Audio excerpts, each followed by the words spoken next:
Bismillahirrahmanirrahim. Hello, my students. Assalamu alaikum. How are you? I hope you are well in mentally and physically. This is your English teacher, Mr. Jahangir Alam. Here I am inviting you to attend my online based English class. I have prepared this lesson for the students of class 10, especially for the student of A section. Today I am going to discuss on completing sentence from English second paper. Here for completing sentence, the student will have to fill up the gapping part of the sentence with phrase and clause. প্রিয় শিক্ষার্থী, তোমরা জানো যে ইংরেজি দ্বিতীয় পত্রে আমাদেরকে above 60 marks grammar solve করতে হয়। এক্ষেত্রে অধিকাংশ প্রশ্নেই গ্যাপ পূরণের ব্যাপারটি রয়েছে, কিন্তু সেসব ক্ষেত্রে আমরা গ্যাপ পূরণ করি শুধুমাত্র একটি সিঙ্গেল শব্দ দিয়ে, কখনো নাউন দিয়ে, কখনো ভার্ব দিয়ে এবং কখনো বা প্রিপোজিশন দিয়ে গ্যাপ পূরণ করে থাকি।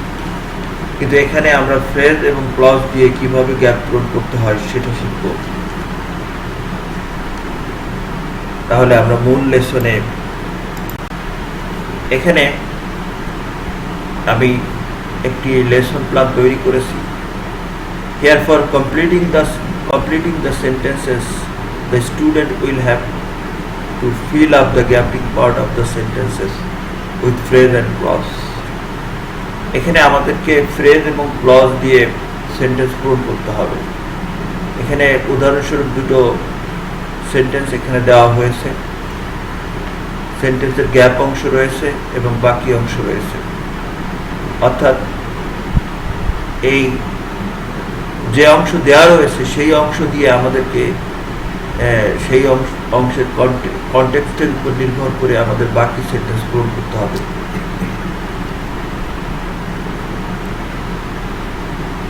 By practicing a lot, you will be able to speak English. এখানে দেখা যাচ্ছে যে আমরা একটা ফ্রেজ ব্যবহার করেছি, ফ্রেজ ব্যবহার করে এই বাক্যটাকে কমপ্লিট করেছি। দ্বিতীয় sentence, we read books so that, এখানে গ্যাপ অংশ রয়েছে। এখানে আমরা পূরণ করার ক্ষেত্রে we read books so that we can gain knowledge, এখানে আমরা একটি পূর্ণাঙ্গ ক্লজের ব্যবহার করেছি। তো এখানে দেখা যাচ্ছে যে আমরা একটা সেন্টেন্সে ক্লজের ব্যবহার করেছি এবং অন্য আরেকটি সেন্টেন্সে আমরা ফ্রেজের ব্যবহার করেছি। কিন্তু এখন প্রশ্ন হলো, where we will use phrase and where we will use clause. কোথায় আমরা ফ্রেজ ব্যবহার করব এবং কোথায় ক্লজ ব্যবহার করব। Actually the using of phrase and clause in the gapping part of the sentence depends on the following facts. এখানে নিম্নে কিছু বিষয় এখানে দেওয়া হয়েছে, যে বিষয়ের উপরে নির্ভর করে আমাদেরকে ফ্রেজ এবং ক্লজ ব্যবহার করতে হবে। ফার্স্টলি আমাদেরকে সেন্টেন্সের স্ট্রাকচারটিকে বুঝে নিতে হবে। এখানে সাধারণত 3 ধরনের সেন্টেন্সের গ্যাপ পূরণ করতে হয়, সিম্পল, কমপ্লেক্স এবং কম্পাউন্ড সেন্টেন্সে। তো এই 3টা সেন্টেন্সের স্ট্রাকচার সম্পর্কে আমাদেরকে পরিষ্কার ধারণা থাকতে হবে। প্রথমত আমরা সিম্পল সেন্টেন্স, এগুলো যদিও পিছনের ক্লাসে আলোচনা করা হয়েছে, তারপরেও এখানে অ্যাট এ গ্যালেন্স এই বিষয়ের উপরে আমি কিছুটা ফোকাস করতে চাই। Simple sentence is the sentence with only one clause. Simple sentence is the sentence with only one clause. এখানে every sentence must have a principal clause, I mean PC. এখানে কিছুটা গাণিতিকভাবে এখানে আমি অ্যানালাইসিস করার চেষ্টা করেছি। এখানে দেখো PC01 অনটা এখানে ওঠে নাই, PC01 equal to simple sentence, অর্থাৎ একটা প্রিন্সিপাল সেন্টেন্স নিয়ে একটা সিম্পল সেন্টেন্স। এখানে একটা উদাহরণ দেওয়া হয়েছে, the sun rises in the east. এখানে আমরা এই সেন্টেন্সটি যদি অ্যানালাইসিস করি তাহলে আমরা দেখব যে এখানে একটি মাত্র ক্লজের ব্যবহার করা হয়েছে। এরপরে দ্বিতীয়ত কমপ্লেক্স সেন্টেন্স।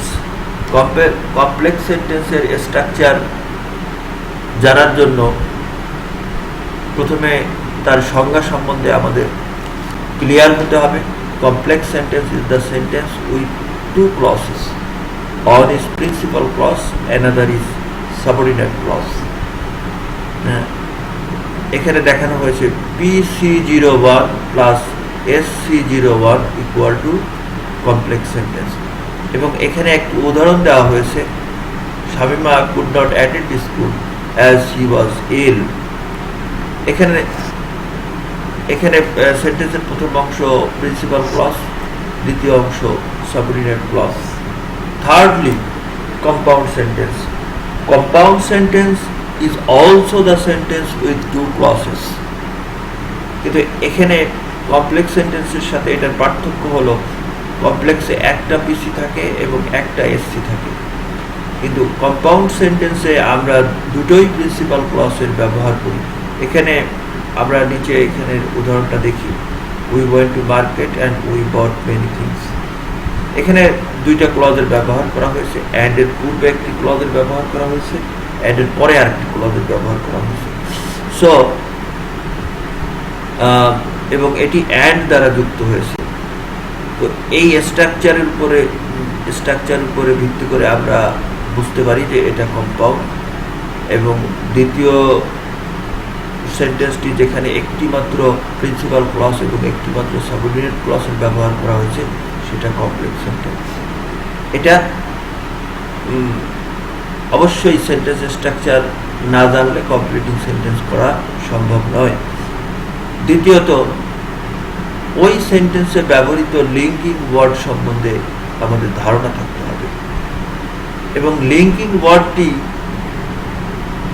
ক্লজ মেকার হতে পারে, ফ্রেজ মেকার হতে পারে। এখন এই লিঙ্কিং ওয়ার্ডটি দেখে আমরা সিদ্ধান্ত নিব যে এখানে আমরা ক্লজ মেক করব অথবা ফ্রেজ মেক করব। নিচে এখানে দুটো উদাহরণ দেওয়া হয়েছে। আমরা যদি এই উদাহরণ দুটোকে লক্ষ্য করি তাহলে দেখা যাবে যে এখানে সেন্টেন্সের যে অংশ এখানে দেওয়া হয়েছে, I could not attend school, তারপরে লিঙ্কিং ওয়ার্ডের ব্যবহার করা হয়েছে অ্যাজ অথবা বিকজ। এই ক্লু দেখে আমরা সিদ্ধান্ত নিব যে যেহেতু অ্যাজ যখন দুইটি ক্লজের শুরুতে বসে তখন অ্যাজ অর্থ যেহেতু, অন্যদিকে অ্যাজ যখন দুইটি ক্লজের মাঝখানে বসে তখন অ্যাজ অর্থ কারণ।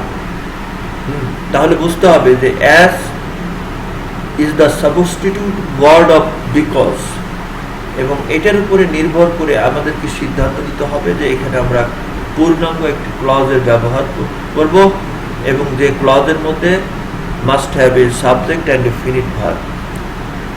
দ্বিতীয়ত, 2 নম্বর সেন্টেন্সে যে অংশ দেওয়া হয়েছে, the old man was too weak, এখানে too weak, too plus adjective.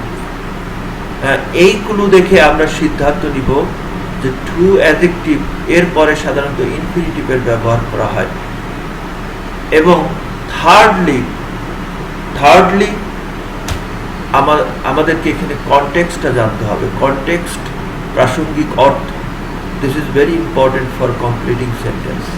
Structure জানার প্রয়োজন আছে, যেমন প্রয়োজন আছে লিঙ্কিং ওয়ার্ডের দেখে সিদ্ধান্ত নিতে হবে যে আমরা ক্লজ অথবা ফ্রেজের ব্যবহার করব কিনা। এবং তদ্রূপভাবে কনটেক্সটটাও আমাদেরকে জানা দরকার আছে যে এখানে প্রাসঙ্গিক মিনিং অর্থে আমরা কোন ধরনের শব্দ বা কি ব্যবহার করব। মূলত ফ্রেজ এবং ক্লজ দিয়ে সেন্টেন্স পূরণের ক্ষেত্রে যে 3টি বিষয় অত্যন্ত গুরুত্বপূর্ণ। প্রথমত সেন্টেন্সের স্ট্রাকচার, দ্বিতীয়ত লিঙ্কিং ওয়ার্ড, এবং সেই লিঙ্কিং ওয়ার্ডটা ফ্রেজ মেকার অথবা ক্লুজ মেকার, সেটা বুঝে সেইভাবে ক্লজ এবং ফ্রেজের ব্যবহার করতে হবে। এবং পরিশেষে আমাদেরকে জানতে হবে কনটেক্সট। তো প্রিয় শিক্ষার্থী, এখানে আমরা প্রথমে শুরু করেছি completing sentences with phrasal word. Phrase দিয়ে কিভাবে সেন্টেন্স কমপ্লিট করতে হয় এখানে বলা হয়েছে in more cases phrasal words are used in simple sentences like a single parts of speech. অধিকাংশ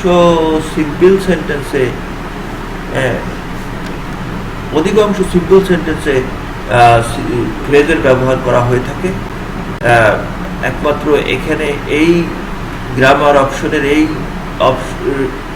এই আইটেমের রিকোয়ারমেন্টস অনুযায়ী সিম্পল সেন্টেন্সেই শুধুমাত্র ফ্রেজের ব্যবহার করা হয়। এখানে নিচে কিছু উদাহরণ এখানে দেওয়া হয়েছে। The man is too weak to work fast. দ্বিতীয় সেন্টেন্সে দেওয়া হয়েছে he has too much money to purchase anything any time. তৃতীয় সেন্টেন্সে দেওয়া হয়েছে the solar cooker absorbing heat from the sun can cook our food. 4 number সেন্টেন্সে দেওয়া হয়েছে the machine made by Japan works well. এখানে সবুজ রঙের কালি দিয়ে ফ্রেজগুলো আমি এখানে ডিটেক্ট করেছি এবং এখানে দেখা গেছে যে প্রত্যেকটা গ্রুপ অফ ওয়ার্ডস এখানে একটা সিঙ্গেল পার্টস অফ স্পিচের মতো ব্যবহার করা হয়েছে। At the end of the lesson we can say that in order to fill in the gap with phrase and clause we must have known about the following fact. প্রথমত আমাদেরকে জানতে হবে sentence structure, দ্বিতীয়ত linking word, এরপরে contextual meaning. আর এই সব কিছু করার জন্য আমাদেরকে যেটা জানতে হবে সেটা হলো ফ্রেজ এবং ক্লজের উপরে পূর্ণাঙ্গ একটা ধারণা থাকতে হবে এবং যেটা ফ্রেজ এবং ক্লজ পিছনে 9-এ একাধিকবার আলোচনা করা হয়েছে এবং যারা এখানে রেগুলার ক্লাস করেছে তাদের কাছে অবশ্যই এর নোট রয়েছে। তারপরেও এখানে আমি হেল্পিং নোট অপশনে ফ্রেজ এবং ক্লজের বিস্তারিত নোট ধারাবাহিকভাবে এখানে আমি দিয়ে দেব এবং সেই ধারাবাহিকতায় আজ প্রথম নোটটি এখানে সংযোজন করা হলো ফ্রেজ কি, ফ্রেজ কত প্রকার। আশা করি যারা ফ্রেজ জানো না এই কমপ্লিটিং সেন্টেন্স জানার পাশাপাশি ফ্রেজ সম্বন্ধেও একটা ক্লিয়ার কনসেপ্ট তুমি এই লেসন থেকে নিয়ে নেবে এই প্রত্যাশায় আজকের মতো বিদায়। খুদা হাফেজ।